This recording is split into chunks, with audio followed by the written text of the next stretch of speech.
third time I've been able to come to this meeting. The first time I was a candidate. The second time I had been elected governor about 2 or 3 weeks before, and I guess this is the first time actually being here as a governor. But it is wonderful to be back. Mr. Upchurch, thank you very much. I did have to ask Julia, since he had worked for you forever, I said, do you ever get to a point in the Farm Bureau where you don't have to call Mr. Upchurch Mr. Upchurch? And Julia said no.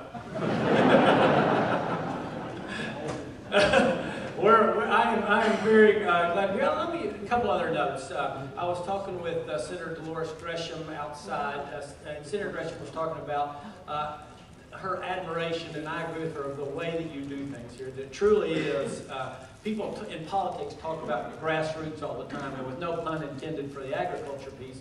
I think Farm Bureau really does do a great job of getting that kind of feedback and input and making certain that it does work its way to the front in the right way. And I think because of that, all of us who are part of the political process are impressed with the way that you really do that here. And we're grateful for that. The other thing I was telling Dolores that I now have been, I guess, around a lot of Farm Bureau people, and I told the board one time when I was interviewing with them, or I guess meeting with them prior to the election, I said, I'm yet to meet the first jerk associated with the Farm Bureau. Now, I know that's not politically correct language, but it's true. That it's just made up of men and women who I think have a great appreciation for hard work and doing things the right way, and appreciation for that. And because of that, it's just always a privilege for me to be with all of you. Let me thank Joe Pearson and Radonna. Radonna's, I'm sure, in here somewhere. We see her a whole lot. I can promise you, those of you, we see her a whole, there she is over there on Capitol Hill during the session and other times. And really, really appreciate all the input that you all give us on critical issues with the state. Well, let me just real quickly, I was elected, like I said, about a year and a month ago, so about 13 months, and was sworn in about 11 months ago. And it has been a wonderful and interesting and challenging last 11 months.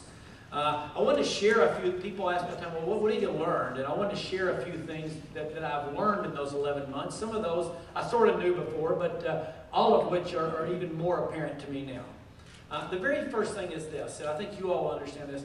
Tennessee is in a very competitive world, a very competitive market. We're in a great position to compete. You know, when you go into a game, you kind of want to know, all right, we can beat the other guys, or no, they have a better team. You know, we need to figure out a way to get out of this or whatever. In Tennessee, we can compete. We're well situated geographically, being basically within, like I said, a day's drive of 70% of the country. We have a great, if you're in business just like as you all are, you know, states have financial and budget positions as well, and we're well positioned there. We have low debt. That's great always when you're in a very competitive market, and we have a low price. We have a very low. We have the second or third, depending on how you look at it, lowest total tax burden, local and state, of any state in the country. So we have a low price and low debt and a great location. That leaves us very well positioned to compete in what I think will continue to be a very competitive economic situation. The second thing is this. Existing businesses are critical to our economic success in Tennessee. We've looked, and about 75% of the new job growth in Tennessee comes from existing businesses. And we put a renewed focus on that in our administration. Now, some people say, well, does that mean you're not going out to recruit new business to come to Tennessee? No, doesn't mean that at all. We're still playing offense, if you will, and going out to all parts of the globe to try to bring more business to Tennessee. But it's a recognition of the fact that, like I said, the vast majority of our businesses come from existing companies and farms like yours in Tennessee. And we want to recognize and reward and pay attention to that. Specifically, agriculture and forestry have a $78 billion, that's with a B, dollar impact on Tennessee's economy, with just about 350,000 farm and non-farm but farm-related jobs. That's a huge part of our economy. Think of it in a state with 6 million people in that, total people, a little bit more than that, 6.1 or 2. About 350,000 of those have a job directly related to agriculture. That's a staggering factor, and it's something that we think about when we come up with our economic plans and our strategies for the future. We have a very diverse portfolio of businesses in the state. We've actually become one of the country's leaders in automobile manufacturing again. We're strong in chemical and plastics and transportation. distribution services and business services. But within all, and healthcare, obviously, particularly if you're around here in Middle Tennessee. But the energy technologies and related agriculture businesses are becoming a growing part of our economy. For instance, in visiting the switchgrass operations in East Tennessee, I've seen the work that UT's Genera Energy and DuPont Denesco have done in East Tennessee to develop cellulosic ethanol. We want to continue supporting that kind of cutting-edge development and turn it into market-based opportunities for farmers. In the end, we know that unless something's market-based, it's not going to survive on its own for a long time. So our challenge, and one of the things that Joyce and the Agriculture Department have been working on, is how do we do that? How do we take that opportunity for cellulosic ethanol, where we can grow switchgrass in abundance, and make it long-term market-based? And again, we can't provide the market. We're not the folks who are going to compete in it, but our job is to see if we can create that environment for that to happen. We're very focused on job creation in our rural areas. It's another reason that ag is so important to us.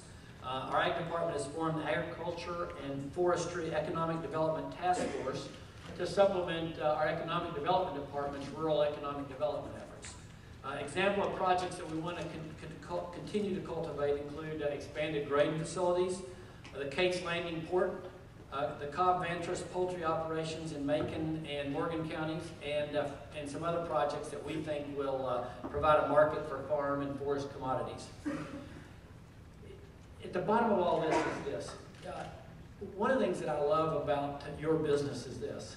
You have to make investment decisions every year. You put your own capital at risk, whether it be with feed or fertilizer, seed, how you're going to allocate your land. You make investment decisions every year. And that's why I love the reality and the truth-based business that you're in. When people invest their own capital, they understand what's required. And I think one of my frustrations with the economy in the world that we have today is people don't understand the direct connection between the investment of capital and jobs. The only way jobs ever get created, net jobs ever get created, is when people are willing to invest their own capital. Government doesn't create jobs. We take money from people, and we do have jobs, but we don't net create any jobs of our own. It's only when people invest capital, and that's what you do every day, and that's why I'm so grateful for that. The third thing, though, is that job creation is inextricably linked to education. I'll give you a figure that I quote a lot. People get tired of me hearing it, but I think it's fundamental to who we are and what we need to be in Tennessee. The Georgetown Center on Education and Workforce has estimated that of the new jobs created in the next 10 years, the ones that we don't have now but will be created in the next 10 years, 55% of those will require a college degree. Okay? Today in Tennessee, only about 21% of our adults have a college degree. Now, a lot of you, I can already hear you saying, well, yeah, but college isn't for everybody. And it isn't for everybody. Okay? I'm the first to say that. But when about 55% of the new jobs are going to take a degree, and only 21% of us have a degree, you see that we have a fundamental math problem. And so we're putting a renewed focus on opening up access to college and encouraging high school performance that will end up with more students attending college. But 2 or 3 weeks ago, we received the new NAEP ratings. It's a National Assessment of Educational Progress. It's kind of the nation's report card, and it's a random survey of students done all throughout the country. And unfortunately, it basically showed that Tennessee over the last year or two had stayed flat relative to our performance in 4th grade and 8th grade math and reading. Unfortunately, however you look at it, other states had progressed. So while we stayed flat, we fell behind. And we can't have that in Tennessee if we're going to compete going forward. Right now, our economically disadvantaged or poor students in Tennessee perform worse than poor students in Kentucky, Georgia, Missouri, Arkansas, North Carolina, all of our neighbors.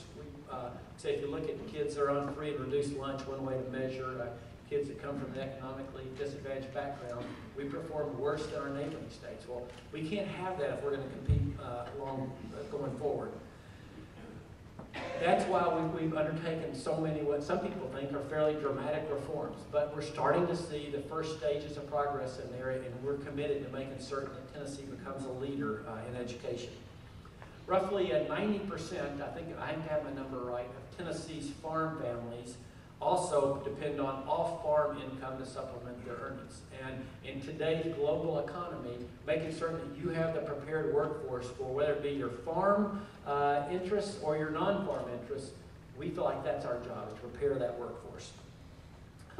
The fourth thing that I've seen is that with all of that, we are incredibly subject to the national economy.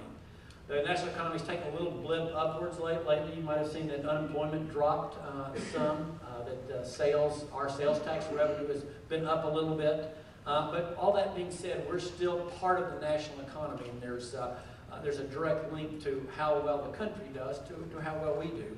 We're trying, obviously, to be an exception to that where we can, to bring in more than our share of jobs in Tennessee, to have a stronger economy here than the rest of the country. But we are linked.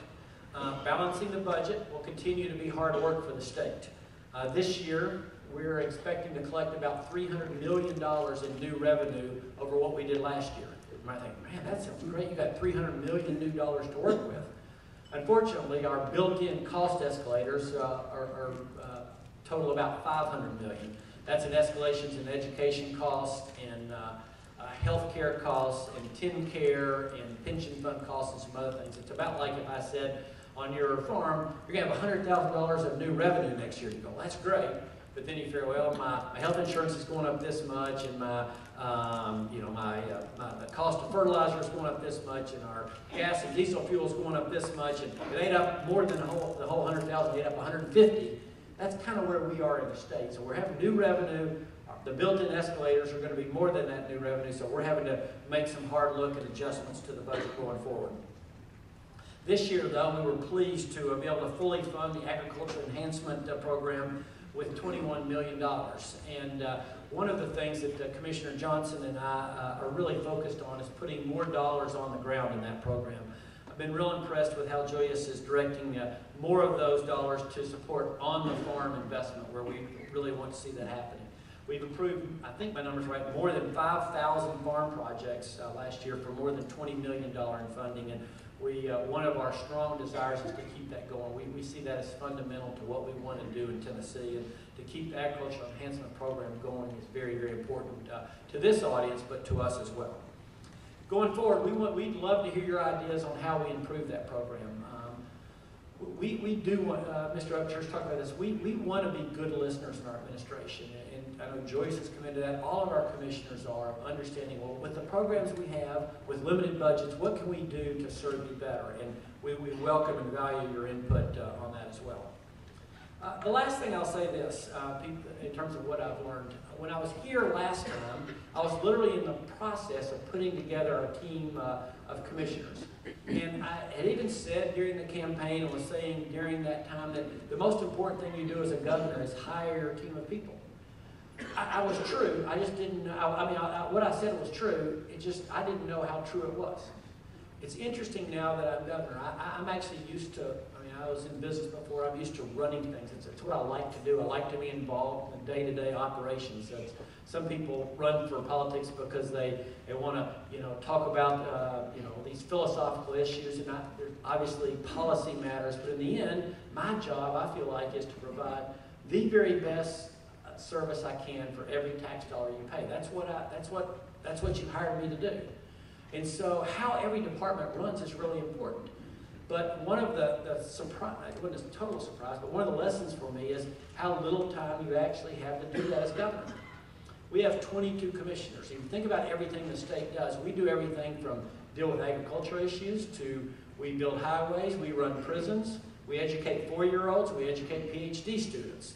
We help families who want to adopt children. We help families that have mental illness issues. I can go on, and we help folks who are on food stamp programs. I can go on and on with all the different things the state does.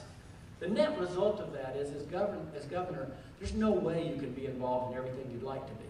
So the important act of hiring commissioners, while I knew it was really important, is what I was doing a year ago when I came to talk to you, is even more important than I thought it was.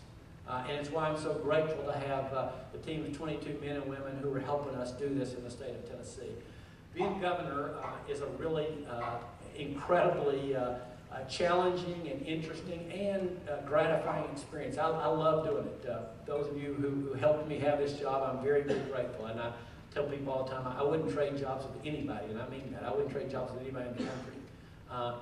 But the challenge of being able to do everything you'd like to do is so huge that having commissioners like Julius and others that we have really do make my job so much easier and manageable in a way that it's hard to picture when you have 22 different departments that work for you.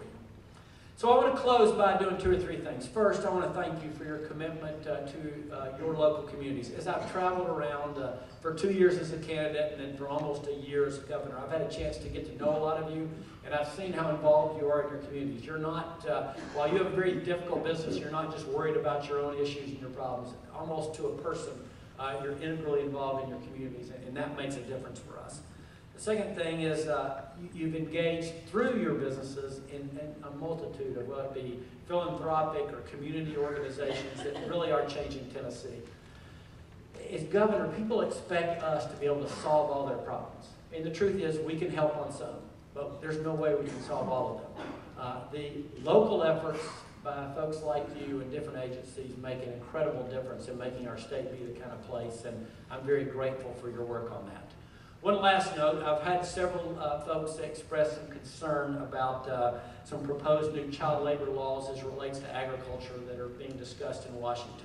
I just want to make, before I leave, 2 quick points. Number one, we are very aware of those and we're following those in terms of its impact on some activities that were part of the customary family farm, if you will, the impact of that.